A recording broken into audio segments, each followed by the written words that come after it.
Hello everyone, good morning. Nandito na kami sa bundok. At ito ang dalawa kong kasama. Iba tamang. Oh, ito ang dalawa kong kasama ngayon. Dalawang makukulit. Bye! Bye!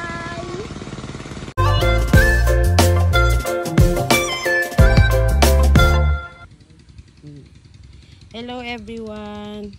Kukuha tayo ngayon ng mga saluyot. Ayan. Dami, grabe.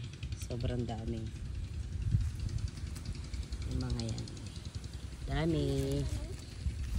Amuya.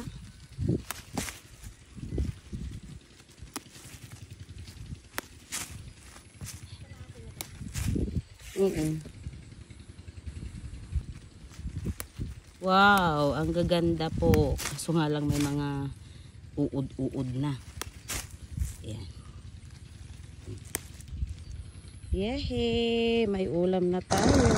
May dala-dala akong basket. Ayan o.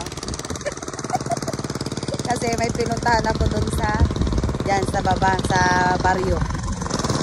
Dito Freddy's Canning. Ayan. Antayin na lang natin. Medyo nag-overheat na yung aking phone.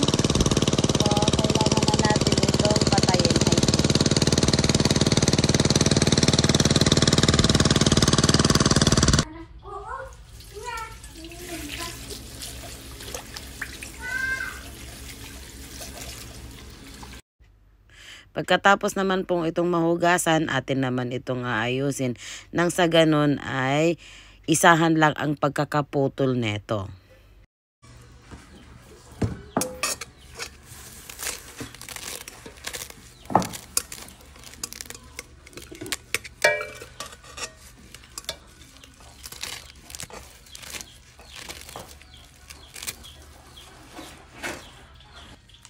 Habang hindi pa naluluto yung ating ulam, tayo naman ay magmerienda.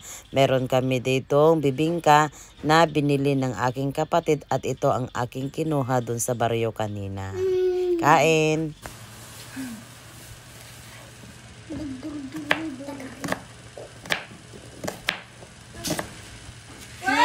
Inigdag mo motor, hampay nalinay siya.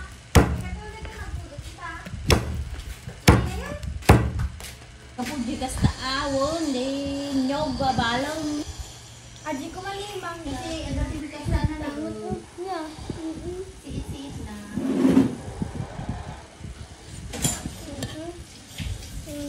At ito nga po, tapos ko na itong ihinanda. Ngayon naman atin itong lulutuin.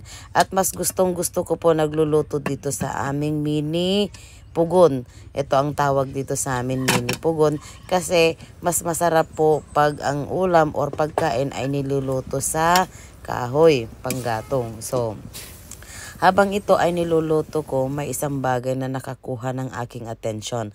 At ito nga ay yung aming punong ng kawayan na sobrang dami ng labong.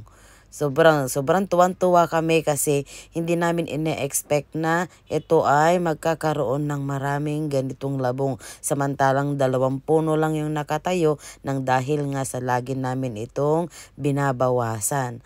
Pero salamat sa Diyos dahil binigyan niya kami ng maraming blessing at sa bakasyon kong ito, akin itong pagsasawaan. Sana po hindi rin kayo magsawa sa aming mga vlog about sa labong. Kaya ito po, sobrang yabong niya kahit 2 piraso lang yung nakatayo na puno niya. At yun na nga po, tapos na naluto yung ating saluyot at oras naman na para kumain.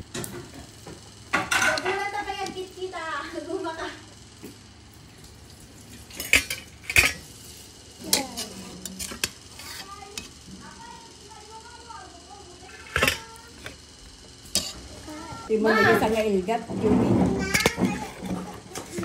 Sa nga ilgat nga bibingka.